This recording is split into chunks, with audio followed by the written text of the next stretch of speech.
नमस्कार दोस्तों, स्वागत है आपके अपने YouTube चैनल DKV क्लासेज में। आज हम आपको बताने जा रहे हैं हरियाणा विद्यालय शिक्षा बोर्ड के द्वारा जो 10वीं 12वीं रेगुलर और ओपन के जो रीचेकिंग और रिवोल्यूशन के फार्म भरे जा रहे हैं तो उसके बारे में। तो आइए चलते हैं। तो सबसे पहले हम जो ऐप है क्रोम ऐप, उसके ऊपर जाएंगे।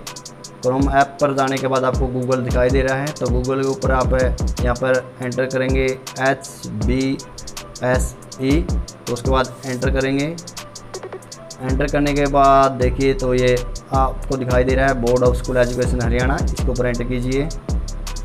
इसके बाद एंटर करने के बाद हम चलेंगे एंटर वेबसाइट पे।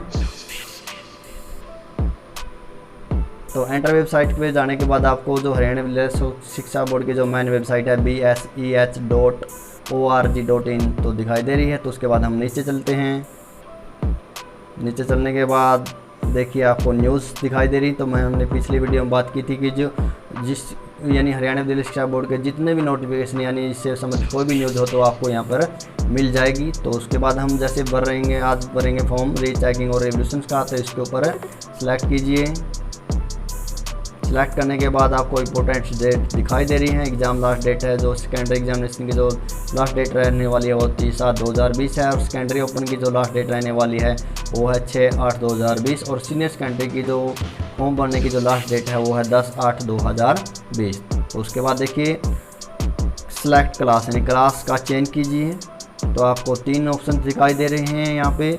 जो भी आपको इनमें से जिस भी कक्षा का यानी सेकेंडरी का, सीनियर सेकेंडरी का या ओपन का जो भी आपको फॉर्म अप्लाई करना तो उस पर क्लिक कीजिए। जिस प्रकार से मैं भरने जा रहा हूँ सीनियर सेकेंडरी का फॉर्म, तो इस पर सिलेक्ट कर रहा हूँ। सेलेक्ट करने के बाद आपको सेकंड नंबर पे मिलेगा एंटर रोल नंबर, यानी जो आपका रोल नंबर है वो भरिए इसके अंदर। जिस प्रकार से मैं भर रहा हूँ 30, 20, 19, 55, 98, ठीक है, ये रोल नंबर है। तो उसके बाद सेलेक्ट अप्लाइंग, यानी सेलेक्ट अप्लाइंग में रिवोल्यूशन या रीचेकिंग 2 ऑप्शन है आपको यहाँ पर दिखाई दे रहे हैं। रिवोल्यूशन के अंदर क्या होता है, रिवोल्यूशन में भाई जो भी आपकी आंसर शीट है वो कंप्लीट चेक होती है, और जो इसकी फ़ीस रहने वाली है वो है आपकी 1000 रुपये पर सब्जेक्ट प्लस GST। तो जिस आपको इसका पता चल गया तो उसके बाद रीचेकिंग है पुणे जांच में क्या है भाई रीचेकिंग के अंदर, तो आपकी इसकी जो फीस रहने वाली है वो है पर सब्जेक्ट 250 रुपये। जिस प्रकार से मैं फॉर्म भरने जा रहा हूँ रीचेकिंग का, तो इसके ऊपर एंटर करता हूँ। एंटर करने के बाद आपको एंटर कोड दिखाई दे रहा है। जिस प्रकार से यहाँ पे कोड दिखाई दे रहा है FDZRY। तो उसके बाद 2 ऑप्शन दिखा रहे हैं, जो ब्लू कलर्स में है प्रिंट है, और जो ग्रीन कलर में रजिस्टर दिखाई दे रहा है, तो मैं इसके ऊपर रजिस्टर कर रहा हूँ। तो इस पर एंटर कीजिए। एंटर करने के बाद जो स्टूडेंट डिटेल है वो आपको दिखाई देगी स्क्रीन के ऊपर। जैसे रोल नंबर दिया हुआ है, नेम दिया हुआ है, कैंडिडेट नेम है जो स्टूडेंट नेम, फादर्स नेम है जो। तो आपको देखिए सब्जेक्ट फॉर रीचेकिंग यानी पुणे जांच करनी है। तो पुणे जांच में 2 ऑप्शन दे दी, जिस प्रकार 2 सब्जेक्ट दिए हैं। इंग्लिश में आपको मार्क्स दिखाई दे रहे हैं, हिंदी के अंदर। तो जिस प्रकार से मैं इंग्लिश का जो रीचेकिंग का फॉर्म अप्लाई करने जा रहा हूँ तो इस पर सिलेक्ट कर रहा हूँ। इस पर सिलेक्ट करने के बाद आप क्या करेंगे, ऐड सब्जेक्ट पर जाइए। ऐड सब्जेक्ट पर करने के बाद एक छोटा सा नोटिफिकेशन मिलेगा हरियाणा विद्यालय शिक्षा बोर्ड के द्वारा, यानी आप जो भी आपने डिटेल्स भरी हैं तो आप उस पर सेटिस्फाई यानी संतुष्ट हैं, यानी आपके जो भी आपने इसके अंदर ऑप्शन फिल किए हैं तो आपके सही हैं, तो आप ओके कीजिए। ओके करने के बाद देखिए नीचे चलते हैं। नीचे चलने के अप्लाइड सब्जेक्ट जो आपने फिल किया है यानी चूज किया है वो है इंग्लिश का। तो उसके बाद ये मांगेगा आपसे candidate bank account detail in case of any refund, यानी जो बैंक अकाउंट होल्डर नेम है आप किसी भी सदस्य का यहाँ पे अकाउंट नंबर दे सकते हैं। यहाँ पर सेकंड नंबर पर बैंक नेम यानी जो भी बैंक है, PNB है यानी या SBI है, जो भी आपका जो बैंक है वो उसके नाम फिल कीजिए। उसके बाद बैंक अकाउंट नंबर मांगेगा ये आपका। फिर उसके बाद आगे चलते हैं बैंक IFSC कोड पे मांगेगा ये आपसे।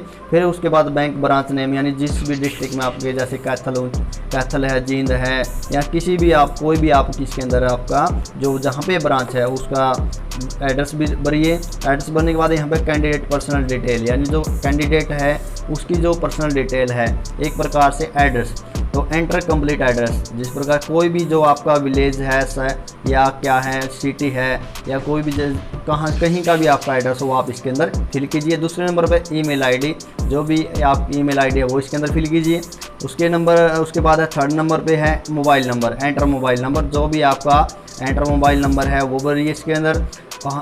लेकिन एक ध्यान रहे, जो आपका मोबाइल नंबर है वो सही हो, ठीक है। उसके बाद belong to BPL category. BPL category के अंदर जैसे हम क्लिक करते हैं तो इस पर यस या नो के ऑप्शन मिलते हैं। अगर इस पर आप यस करते हैं तो यस करने के बाद जो आपकी फ़ीस जिस प्रकार से मैंने आपको बताया है भी, जैसे जिस प्रकार से रिवोल्यूशन की फ़ीस 1000 रुपये है, रीचेकिंग की फ़ीस 250 रुपये है। अगर आपके पास बीपीएल कार्ड है, अगर आप इस पर यस कर देते हैं तो आपके जो कुछ पैसे यानी कि कुछ परसेंटेज आपको क्या है रिफंड हो जाएगा, यानी प्राप्त हो जाएगा। तो मेरे पास क्या है बीपीएल कार्ड नहीं है तो मैं इस पर नो का ऑप्शन कर रहा हूँ। तो उसके बाद एग्जामिनेशन सेंटर नेम, यानी जहाँ पर आप एग्ज़ाम देना चाहते हैं, किसी भी जो भी आपके नज़दीक कोई शहर हो, ठीक है, तो आप वहाँ का एड्रेस यहाँ पर भर सकते हैं।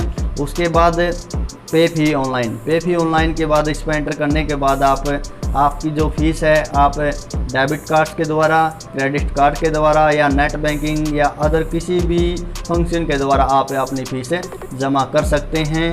तो ये थी हमारी आज की वीडियो। आज हमने सीखा रीचेकिंग और रिवोल्यूशन के जो फॉर्म है कैसे अप्लाई किए जाते हैं।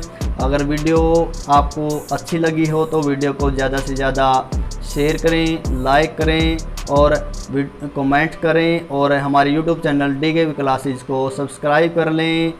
Thank you. जय हिंद, जय भारत।